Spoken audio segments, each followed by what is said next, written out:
وہ اس پریشر میں آ کے تو اس سے پیچھے ہٹ جائیں جو کہ ایک واضح آئین کے اندر 90 دن کی اسٹیپولیشن دی ہوئی ہے.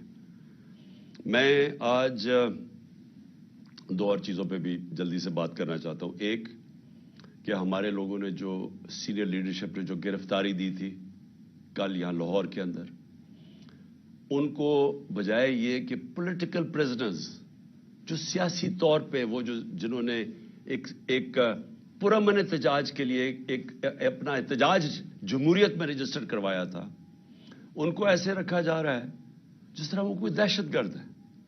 ان کو کبھی کہاں بھجوا رہے ہیں، کبھی کس شہر میں بھجوا رہے ہیں.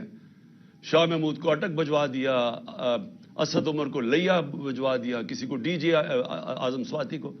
یہ کیا ثابت کرنے کی کوشش کر رہے ہیں کہ کیا یہ لوگ اس سے دیکھ کے ڈریں گے؟ اگر اس کو دیکھ کے ڈرتے جو آج پشاور میں پبلک نکلی ہے ایسے نکلتی جس طرح پبلک نکلی ہے، اور انشاءاللہ کل آپ پنڈی میں دیکھیں گے کہ جس طرح پبلک نکلے گی، اب کہیں گے ہمیں جیلوں میں ڈالو. یہ خوف نہیں ہے کسی کو اب کہ یہ آپ وہ اٹک چلے جائیں یا کہیں چلے جائیں تو ہم ڈر جائیں گے.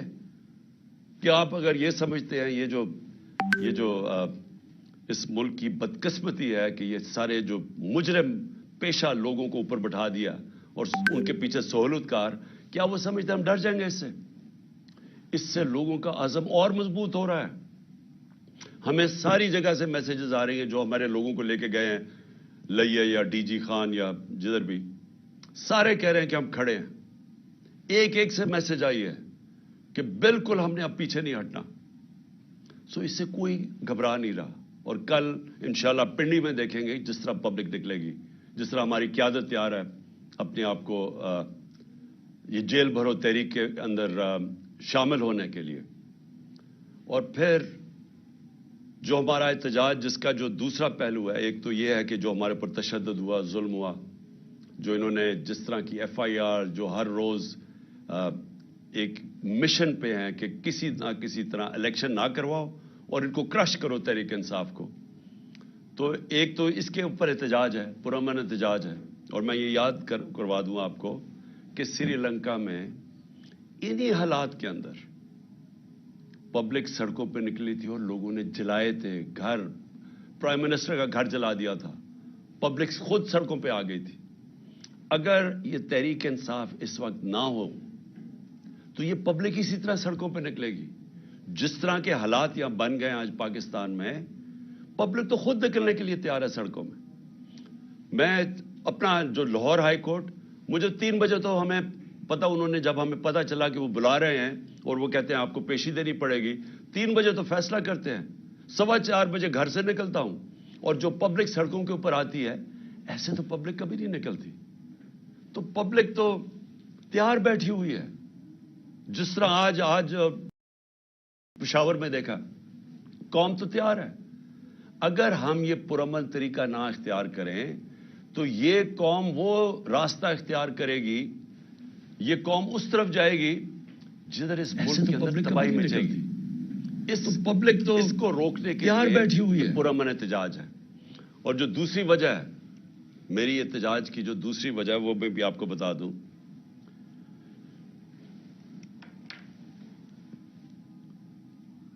کہ جو شہباز شریف نے کل تقریر کی، قوم کو مزید اور قربانیاں دینی پڑیں گی.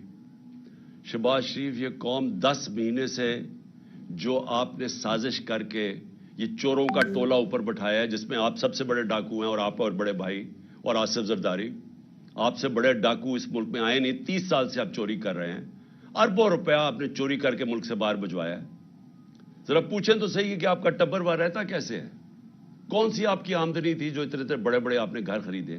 یہاں کا چوری کا پیسہ تھا تو اپنا پیسہ باہر بھجوا دیا. 1100 ارب روپے کے کرپشن کیسز معاف کروا لیے اپنے. اور قوم کو کہتے ہیں کہ اوہ ابھی آپ کے امتحان ختم نہیں ہوئے، ابھی مزید اور مہنگائی آنے والی ہے. میں اس کے اوپر صرف یہ کہنا چاہتا ہوں کہ کبھی شہباز شریف لوگوں کو پوچھا ہے کہ آج لوگوں کا گزارا کیسے ہو رہا ہے؟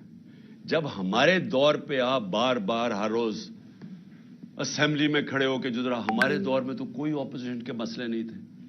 جو آپ کے کیسز تھے وہ تو سارے آپ کے آپ کے 95% کیسز آپ کے خلاف وہ تو پہلی گورنمنٹ سے بنائے ہوئے تھے, آپ کے اپنے دور میں بنے تھے.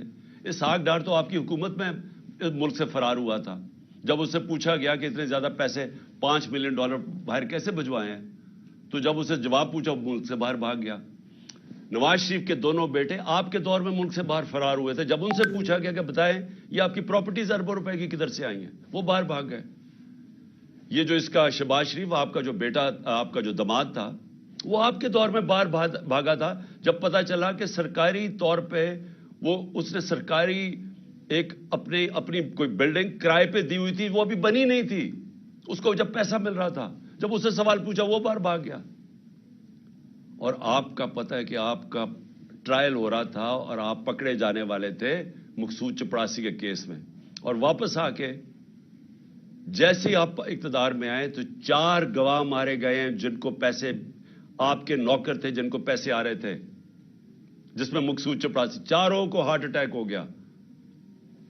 کوئی اتنی عمر بھی نہیں تھی ان کی, 4 کو یہ ایک دم آتے ساتھ ہی 2 مہینے میں اٹیک ہو گیا. اور سب سے بڑی بات کہ جو انویسٹیگیٹ کر رہا تھا, جو آپ کا FIA کا انویسٹیگیٹ ڈاکٹر رضوان تھا, اس کو بھی ہارٹ اٹیک ہو گیا. اور آپ نے سارے اپنے کیسز معاف کروا لیے, اور لوگوں کو کہہ رہے ہیں کہ جو اور قربانیوں کے لیے تیار ہو جا. 30,000 جس کا تھا پچھلی اپریل میں جب نے سازش کر کے ہماری گورنمنٹ گرائی تھی, وہ آج صرف 20,000 کی چیزیں خرید سکتا ہے. آج کل کی مہنگائی میں 20,000 کی چیزیں خرید سکتا ہے, جس کا 30,000 مہینے کی تنخواہ تھی پچھلی اپریل میں. جو لاکھ روپے کماتا تھا جو گھر, اس کی صرف خریدار کی پاور 70,000 رہ گئی ہے. اور ابھی آپ جب مزید اور مہنگائی کریں گے تو یہ اور وہ نیچے ان کے پاس تنخواہوں کے اندر کبھی پورا ہی نہیں ہو سکے گا کہ وہ کس طرح بچوں کا پیٹ پالیں گے. اور آپ کہہ رہے ہیں ابھی اور مہنگائی ہوگی. تو یہ قوم آپ سے صرف ایک چیز مانگتی ہے کہ جو بھی آپ نے سازش کر کے وعدے کیے تھے نا کہ میں ایک دم پنجاب سپیڈ لا کے تو پاکستان کو اٹھا دوں گا, میں ترقی کر دوں گا, وہ ساری سوشل میڈیا پہ آپ کی سٹیٹمنٹس چل رہی ہیں. دیکھو میں آتے ساتھ ہی 6 مہینے میں کیسے پاکستان کو اٹھاتا ہوں. جب ایک جمہوریت کے اندر آپ اپنے وعدے پورے نہیں کر سکتے اور لوگوں کی کمر توڑ دیتے ہیں مہنگائی کے ذریعے, آج گھروں کے اندر مشکل پڑی ہوئی ہے, گھروں میں لڑائیاں ہو رہی ہیں. گھر میں جو بیویاں مائیں بیٹھی ہیں وہ کہتی ہیں ہمارا خرچہ پورا نہیں ہو رہا. خامد آگے سے کہتا ہے میں بچوں کی بھی فیس دینی ہے, میں کدھر سے پیسہ لے کے آؤں, میں نے کپڑے لینے ہیں. یہ ہوا ہے آج تک گھروں میں, اور آپ کہہ رہے ہیں مزید اور مہنگائی آنے والی ہے. یہ دوسری وجہ احتجاج کی. ہم 2 وجہ سے احتجاج کر رہے ہیں. اور میں آخر میں جاتے ہوئے اپنے ججز کو کہنا چاہتا ہوں کہ دیکھیں یہ ڈیفائننگ مومنٹ ہے پاکستان میں, یہ فیصلہ کن وقت ہے. اس ملک کی تاریخ بھری ہوئی ہے کہ اس طرح کے یا یہ جو طاقتور جو قانون کو اپنے آپ کو اوپر سمجھتے ہیں, یا وہ اس ملک کو پریشرائز کرتے ہیں اپنی عدلیہ کو کہ وہ ہٹ جائیں آئین سے, یا وہ انصاف دینے سے پیچھے ہٹ جائیں, یا تو وہ پریشرائز کرتے ہیں. وہ یہ جو نیوٹرلز کہتے ہیں, ان کے پریشر میں مارشل لا لگتا ہے, یہ قائم توڑ دیتے ہیں. اور یا پھر یہ جو 2 مافیا خاندان ہیں, ہم یاد کرانا چاہتا ہوں اس ملک, اس قوم کو, انہوں نے اس ملک کی تاریخ میں واحد ڈنڈوں سے سپریم کورٹ کے اوپر حملہ کیا. جسٹس سجاد علی شاہ کی ریپوٹیشن ساری جوڈیشری جانتی ہے, ایک دیانتدار آدمی تھے, ان کو بگایا. اور پھر یہ تاڑڑ جو تھا پرانا, جو بریف کیس لے کے گیا کوئٹہ اور وہاں ججز کو خریدا گیا, یہ انہوں نے کیا. وہ یہ ان کی تاریخ ہے. جو نواز شریف تھا, یہ جب آج سے 40 سال پہلے یا یہ کرکٹ کھیلتا تھا جمخانہ کے اندر, سارے لوگوں سے پوچھ لیں کہ یہ میچ کھیل کے اپنے امپائر کھڑے کر کے میچ کھیلتا تھا, یہ تاکہ اس کو کوئی آؤٹ نہ دے دے. یہ کرکٹ بھی روندی مار کے کھیلتا تھا. اس نے کوئی کام آج تک دیانتداری سے نہیں کیا. اس نے کبھی بھی جوڈیشری کو دیانتداری سے فنکشن کرتے نہیں دیکھا. جب وہ فون کال ہے کہ شہباز شریف کال کر رہا ہے جسٹس جس کو بھی کہ جی یہ بے نظیر کو یا سیف الرحمان شہباز شریف کچھ اور سزائیں بتا رہا ہے کہ جج صاحب ان کو یہ 3 سے 5 سال کی سزا دی جائے. یہ ان کو ویسے جج چاہیے. ان کو کبھی بھی آزاد عدلیہ جس طرح سجاد علی شاہ جیسے جج تھے وہ کبھی بھی ان کو گوارا نہیں تھے. اور بیٹی کا بھی یہی حال ہے. اور ابھی شہباز شریف بھی وہ بھی بول رہا ہے ججز کے اگینسٹ. صرف آرٹیکل 224 پڑھ لیں آئین کا, مجھے یہ سمجھا دیں کہ کیسے 90 دن کے بعد کیسے ہو سکتا ہے کہ 90 دن سے آگے الیکشن جائے. صرف پڑھ لیں. ساری قوم کو پتا ہے کہ اس وقت صرف ایک طریقہ ہے اس ملک کو اس دلدل سے نکالنے کا, اور وہ ہیں الیکشنز. جتنی دیر یہ چلتا جائے گا یہ چور بیٹھے ہوئے چوریاں اپنی بچاتے جائیں گے اور صرف ڈرے ہوئے ہیں کہ الیکشن میں یہ ہار جائیں گے. جتنی دیر یہ اوپر بیٹھے رہیں گے یہ ملک مزید دلدل میں پھنستا جا رہا ہے. اور اس لیے ہم نے اپنی حکومتیں قربان کی تھیں. کبھی کوئی اپنی 60% سے اوپر پاکستان پہ حکومت کر رہی ہو ایک پارٹی اور وہ کبھی اپنی حکومتیں پاکستان کی تاریخ پہ قربان نہیں کی. صرف ایک مقصد تھا کہ ملک کو مزید یا تباہی سے بچایا جائے اور الیکشنز کروائے جائے. جو ایک ہی طریقہ ہے کہ ملک میں سیاسی استحکام آئے گا. سیاسی استحکام آئے گا تو معاشی استحکام آئے گا. اس کے علاوہ کوئی حل نہیں ہے اس سے. پاکستان پائندہ باد.